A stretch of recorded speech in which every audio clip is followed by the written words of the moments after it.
नमस्कार दोस्तों, science through knowledge YouTube channel पर मैं आप सभी का हार्दिक स्वागत करता हूं। अगर आप हमारे चैनल पर नए हैं तो कृपया करके इसे सब्सक्राइब करें। अगर आपको हमारी वीडियो अच्छी लगती है तो इसको लाइक करें, कमेंट करें और अपने दोस्त। फर्स्ट की बात करते हैं। अब पानी का क्या क्या काम होता है, पानी किस किस काम आता है। नहाने के काम आता है, कपड़े धोने के काम आता है, पीने के काम आता है, इरिगेशन फसल के काम आता है, फसल में पानी लगाने के काम आता है। ठीक है, और भी बहुत सारी चीज़ें हैं तो वो हम आगे डिस्कस करेंगे। नमस्कार दोस्तों, shine through knowledge YouTube channel पर मैं आप सभी का हार्दिक स्वागत करता हूँ। तो आज हम क्लास 6 साइंस से चैप्टर लेने वाले हैं वाटर, और आज हम इसको वाटर चैप्टर को पूरा कवर करेंगे। ठीक है, तो आइए शुरू करते हैं आज का वीडियो। तो वाटर वाटर क्या है? पानी। पानी की क्या क्या, अब पानी बहुत ज़्यादा इम्पोर्टेंट है बेसिक लाइफ के लिए, या फिर ह्यूमन बीइंग के लिए, नॉन लिविंग थिंग्स के लिए नहीं, लिविंग थिंग्स के लिए, एनिमल्स के लिए, प्लांट्स के लिए, हर चीज़ के लिए, हर एक लिविंग थिंग्स के लिए वाटर बहुत ज़्यादा इंपॉर्टेंट है, क्योंकि water is a life. Basically water life है। ठीक है, तो शुरू करते हैं आज का वीडियो और देखते हैं इस चैप्टर में क्या क्या है। तो सबसे पहले वाटर की बात करेंगे। इस चैप्टर में हम क्या पढ़ेंगे? Significance of water, form of water, water cycle, source of water and conservation of water. शायद इस चैप्टर के दो पार्ट हों, तो ये चैप्टर दो पार्ट्स में आएगा। तो पहले पार्ट्स 1 कवर करेंगे, देन पार्ट 2 कवर करेंगे। ठीक है, पार्ट 1 एंड देन पार्ट 2। तो पहले पार्ट, ठीक है, आगे चलते हैं। तो सबसे पहले हम बात करते हैं कि our earth cover 2/3 of the water. लगभग अर्थ का 2/3 हिस्सा वाटर से कवर्ड है, जिसमें से सारा पानी पीने वाला नहीं है।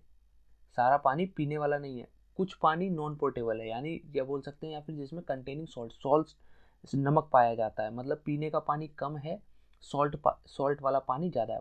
पानी तो 2/3 है, मतलब ये समझ लीजिए कि पृथ्वी पे 2/3 हिस्सा पानी का है, बट पीने का पानी नहीं है। ठीक है, तो जो हम लोग काम करते हैं एग्रीकल्चर में और कुकिंग में, या फिर और भी जिस चीज़ें में, ड्रिंकिंग में, उन सब में हमें चाहिए होता है फ्रेश वाटर, पीने वाला पानी। ठीक है, तो वाटर का काम क्या क्या हो सकता है? एग्रीकल्चर में काम आता है। ठीक है, इंडस्ट्रीज में काम आता है, कुकिंग में, क्लीनिंग यूटेंसिल यानी बर्तन धोने में, नहाने में, कपड़े धोने में, और पीने में भी काम आता है। ठीक है, तो फ्रेश वाटर की अगर बात की जाए तो वो लेस पॉइंट 0.5% टोटल वाटर का 0.5% से भी कम क्या है? फ्रेश वाटर है, पीने वाला पानी है। और वाटर कॉन्टिन्यूसली क्या हो रहा है कि continuously moving around the earth is changing it's forms. और क्या करता है ये? अपनी फॉर्म्स को चेंज करता है। ये पानी अपनी फॉर्म्स को कैसे चेंज करता है अर्थ पे, वो हम वाटर साइकिल में पढ़ेंगे कि वाटर अपनी स्टेट को कैसे चेंज करता है। ठीक है, अब सिग्निफिकेंस ऑफ वाटर क्या क्या है? जैसे सबसे पहले common name of water. Water is a common name. Water क्या है? कॉमन नेम है किस? लिक्विड फॉर्म का, ऑफ हाइड्रोजन और ऑक्सीजन का compound. Basically H2 is a, ये क्या है? H2O। H2O is a compound जिसका हम कॉमन नेम क्या है? वाटर। ठीक है, ये केमिकल कंपाउंड है, इसका नाम क्या है? कॉमनली हम बोलते हैं वाटर। ठीक है, ये किससे बना होता है? ये हाइड्रोजन और ऑक्सीजन से मिलकर बनता है। H2O। H2O का यानी मतलब है H के 2 एटम और ऑक्सीजन का 1 एटम, वो मिलके क्या बनाता है? वाटर बनाता है। ठीक है, अब प्योर वाटर की अगर बात की जाए तो प्योर वाटर ऑर्डरलेस होता है, क्लियर लिक्विड होता है, इसमें कोई महक वगैरह भी नहीं होती, और क्लियर लिक्विड होता है। ठीक है, वाटर की बात करें तो इसका ये water is one of the natures most important gift. अब ये क्या बोला गया है इसमें कि वाटर जो है, पानी जो है, वो नेचर से सबसे ज़्यादा इंपॉर्टेंट गिफ्ट है मैनकाइंड के लिए, ह्यूमन बींग्स के लिए, लिविंग थिंग्स के लिए, क्योंकि यही इसेंशियल है लाइफ के लिए, सर्वाइवल के लिए। क्या? वाटर। पीने के लिए ज़रूरत पड़ती है ना पानी की, तो अब अगर पानी नहीं होगा तो सर्वाइवल ख़त्म है। पेड़ों को भी ज़रूरत है, इंसानों को भी ज़रूरत है, जानवरों को भी ज़रूरत है। ठीक है, अब बात करते हैं water is one of the most essential element to good health. Health के लिए सबसे ज़्यादा इंपॉर्टेंट है, सबसे ज़्यादा इसेंशियल एलिमेंट है। It's is necessary for the digestion में और एब्जॉर्प्शन ऑफ फूड में सबसे ज़्यादा इंपॉर्टेंट है। मसल टोन को बढ़ाने में बहुत ज़्यादा इंपॉर्टेंट है, और ऑक्सीजन और न्यूट्रिएंट की सप्लाई सेल तक पहुंचाने में सबसे बड़ा योगदान किसका होता है? वाटर का होता है। ठीक है, मतलब कहने का ये है कि बॉडी के अंदर जितने भी प्रोसेस होते हैं मसल से रिलेटेड, न्यूट्रिएंट पहुंचाने को, सेल को न्यूट्रिएंट पहुंचाना, या फिर सेल को ऑक्सीजन पहुंचाना, या फिर वेस्ट को निकालना। ठीक है, ये इन सब में किसका काम आता है? वाटर का काम आता है। ठीक है, अब बात करते हैं water contain no calorie. Water में कोई कैलोरी नहीं होती और ये हेल्प करता है मेटाबॉलिज स्टोर्ड फैट को, बॉडी में जो मेटाबॉलिज स्टोर्ड फैट होता है उसको कम करने में वाटर हेल्प करता है। इसमें कोई कैलोरी नहीं होती। आगे चलते हैं। अगर हम बात करें कि अगर हम देखें कि अर्थ पे कितना पानी है, 2/3 मैंने बताया। अगर 2/3 पानी है तो अगर हम उसको 100% लें तो उसमें से 97% सॉल्ट वाटर है और 3% फ्रेश वाटर है। ठीक है, फ्रेश वाटर यानी पीने का पानी। अभी किस फॉर्म में हो सकता है? ये ग्लेशियर की फॉर्म में हो सकता है, अंडरग्राउंड हो सकता है, नदियों की फॉर्म में हो सकता है। इन सब को मिला के सिर्फ 3% है। बाकी सॉल्ट वाले की बात करी जाए तो 97% सॉल्ट वाटर है। ठीक है, अब वाटर की क्या फॉर्म्स होती हैं? वाटर 3 फॉर्म में पाया जाता है, सॉलिड, लिक्विड एंड गैस। अब ये डिपेंड करता है टेम्परेचर पे। किस टेम्परेचर में हम वाटर को देख रहे हैं वो उसकी स्टेट को डिफाइन करेगा। जैसे मान लीजिए कहीं टेम्परेचर माइनस में चला गया, -10 डिग्री, 0 डिग्री, तो वहाँ पे क्या है? बर्फ़ जम जाएगी। पानी किस में कन्वर्ट हो जाएगा? बर्फ़ में। अब ये बर्फ़ क्या है? सॉलिड फॉर्म है। ठीक है, अब बात करें अगर नॉर्मल टेम्परेचर है तो वो लिक्विड फॉर्म में, और बात करें अगर 100 डिग्री पार कर गया फिर क्या है? वो गैस फॉर्म में हो जाएगा। तो ये किस पे डिपेंड करता है? टेम्परेचर पे। और ये अपनी कॉन्टिन्यूसली अपनी जो स्टेट है उसको चेंज करता रहता है। आगे बात करते हैं सॉलिड की। बात करें जैसे ice is frozen from water. Water से अगर बात करें वाटर जम जाएगा तो किस में कन्वर्ट हो जाएगा? सॉलिड में। ठीक है, अगर बात करें लिक्विड की तो नॉर्मल जो टेम्परेचर होता है उसमें 0 से 100 डिग्री के बीच की अगर बात की जाए तो उसमें वाटर जो है वो लिक्विड फॉर्म में रहता है। ठीक है, और जो फ्रेश वाटर है या ड्रिंकिंग वाटर है ग्राउंड वाटर के अंदर या फिर लेक में या फिर पोंड में या फिर रिवर में, ये सब किस में पाया जाता है? इसमें फ्रेश वाटर पाया जाता है। और ये इसका टेम्परेचर 0 से 100 डिग्री के बीच में होता है क्योंकि ये जमा हुआ नहीं होता। गैस की बात करें तो गैस कहाँ पे पाई जाती है? एटमॉस्फेयर में पाई जाती है। एटमॉस्फेयर में क्या है? वाटर जो है उस पर हीट पड़ी, गर्म हुआ तो स्टीम बन के वेपराइज हो गया, वेपर में कन्वर्ट हो गया, तो वो ऊपर जाके गैस में कन्वर्ट हो जाता है। ठीक है, तो ये 3 फॉर्म ऑफ वाटर है। आगे चलते हैं। जैसे सबसे पहले सॉलिड की बात करें, ये सॉलिड फॉर्म है, फिर ये लिक्विड फॉर्म है, ये गैस फॉर्म है। ठीक है, तो ये 3 फॉर्म्स है वाटर की। अभी किस में डिपेंड करेगा? अगर 0 डिग्री है तो सॉलिड है, 0 और 100 के बीच में है तो लिक्विड है, और 100 या उससे ऊपर है तो गैस है। आगे चलते हैं।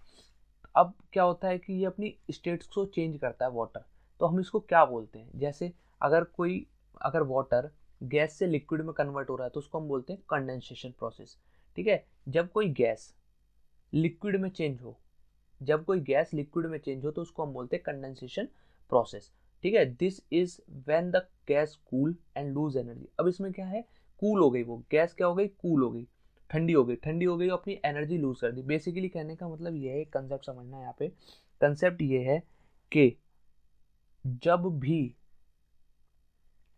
आप गर्म होगे या फिर कोई भी चीज़ गर्म होगी तो वो एनर्जी को गेन करेगी।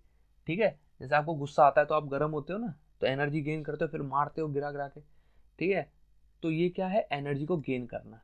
ठीक है, अब एनर्जी को लूज करना क्या है? आपका गुस्सा शांत हो गया तो वो एनर्जी आपने लूज कर दिया। आप कह ठीक है कोई बात नहीं, हो गया तो हो गया, तो वो हो गया एनर्जी को लूज करना। तो एनर्जी अगर गेन हो गई तो वो कब होगी? जब हीट होगा, जब टेम्परेचर बढ़ेगा। ठीक है, और अगर आप टेम्परेचर को कम करोगे, पीछे की तरफ लाओगे, तो वो क्या करेगी? जब टेम्परेचर को पीछे की तरफ लाओगे तो वो अपनी एनर्जी को लूज करेगा। ठीक है, गैस या फिर इंसान में भी सेम ही यही है। तो इसमें क्या है? तो जब अपनी एनर्जी को लूज करता है तो जो पार्टिकल्स हैं वो अपनी स्टेट को चेंज कर लेते हैं, तो वो गैस से लिक्विड में कन्वर्ट हो जाते हैं। अब बात करी जाए लिक्विड टू सॉलिड। अब लिक्विड से सॉलिड में जा रहे हैं। ठीक है, लिक्विड से सॉलिड यानी पानी जो है वो बर्फ में कन्वर्ट हो रहा है, तो उस पूरे प्रोसेस को हम लोग बोलते हैं फ्रीजिंग। क्या बोलते हैं? Freezing. When a liquid change into a solid it's go through cool below the freezing point and lose energy. ये भी एनर्जी लूज कर रहा है क्योंकि और नीचे जा रहा है अभी ये। तो then the particle are force to be change state to liquid to solid. Liquid से सॉलिड में हो गया। अब सॉलिड से गैस में डायरेक्ट कन्वर्ट हो रहा है। यहाँ पे मतलब कहने का ये है कि अगर बर्फ डायरेक्ट गैस में कन्वर्ट हो जाए, ये पानी ना बने, तो उसको बोलते हैं हम लोग सब्लिमेशन। सब्लिमेशन में क्या है? जब सॉलिड डायरेक्टली गैस में कन्वर्ट होता है उस पूरे प्रोसेस को सब्लिमेशन बोलते हैं। ठीक है, the particle are force to change to state. अब पार्टिकल को फोर्स किया जाता है स्टेट को चेंज करने के लिए। अब बात करें अगर लिक्विड से गैस में जा रहा है तो, लिक्विड से गैस में जा रहा है तो एवोपोरेशन। एवोपोरेशन इसमें क्या होता है, एनर्जी को गेन करता है, एनर्जी को गेन करता है तो लिक्विड गैस में कन्वर्ट हो जाता है। सॉलिड से लिक्विड में जा रहा है उसको बोलते हैं मेल्टिंग। मेल्ट इसमें भी एनर्जी को गेन कर रहा है क्योंकि सॉलिड से लिक्विड में जा रहा है, सॉलिड से लिक्विड में जा रहा है, लिक्विड से गैस में, एनर्जी गेन, गैस से लिक्विड में, लिक्विड से सॉलिड में तो एनर्जी लूज। अब अगर गैस से डायरेक्ट सॉलिड में बनता है तो उसको बोलते हैं फ्रस्ट फॉर्मेशन। क्या बोलते हैं, first formation. When gas directly change directly into solid, solid में डायरेक्ट कन्वर्ट होता है विदाउट एनी, वो लिक्विड बनेगा ही नहीं, डायरेक्ट इसमें कन्वर्ट होगा सॉलिड में, तो उसको बोलते हैं सब्लिमेशन, सॉरी फ्रस्ट फॉर्मेशन। जैसे ये एक फिगर है, इसमें क्या है, ये गैस है, ये सॉलिड है, ये लिक्विड है। अगर गैस से, सबसे पहले बात करते हैं सॉलिड, सॉलिड से अगर गैस में कन्वर्ट हो रहा है तो उसको बोलते हैं सब्लिमेशन। अगर गैस फिर से सॉलिड में कन्वर्ट हो रही है तो उसको बोलते हैं डिपोजिशन। ठीक है, अब इसका इसमें क्या है, इसमें लिक्विड का कोई फॉर्मेशन नहीं है, गैस डायरेक्ट सॉलिड में कन्वर्ट हो रही है, सॉलिड डायरेक्ट गैस में कन्वर्ट हो रहा है। अब यहीं पे बात करें अगर सॉलिड लिक्विड में कन्वर्ट हो रहा है तो उसको बोलते हैं मेल्टिंग। अगर लिक्विड सॉलिड में कन्वर्ट हो रहा है तो उसको बोलते हैं फ्रीजिंग, इसमें गैस का कोई रोल नहीं है।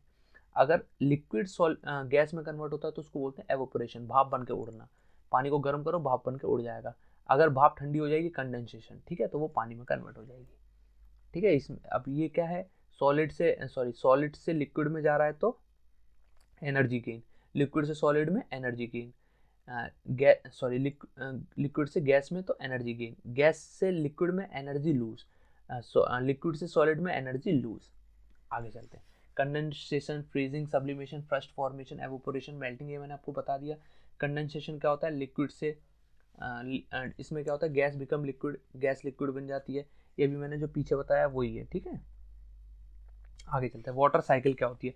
अब वाटर साइकिल की बात करते हैं। वाटर साइकिल क्या होती है, जो सर्कुलर ऑफ वाटर, अब क्या है, अर्थ पे जो वाटर है वो घूमता रहता है इधर उधर, ओशियन में जा रहा है, कभी सरफेस ऑफ द अर्थ पे आ रहा है, कभी एयर में उड़ जा रहा है वेपर बन के, कभी फिर से ओशियन में आ रहा है रिवर से। तो इस पूरे प्रोसेस को क्या बोलते हैं, इस पूरे प्रोसेस को हम बोलते हैं वाटर साइकिल। अब एक बार और देखते हैं, circulation of water from the ocean and the surface of the earth to the air as water vapor and it return to the ocean as rain और snow is called water cycle। अब इसमें क्या है कि अगर जैसे ocean से evaporate होके आसमान में गया, आसमान से बारिश बन के फिर से नदी में आया, नदी से घूम फिर के फिर कहाँ पे आ गया, फिर से आ गया समुद्र में, तो उसको बोलते हैं हम लोग क्या, वाटर साइकिल। ये पूरी वाटर साइकिल है।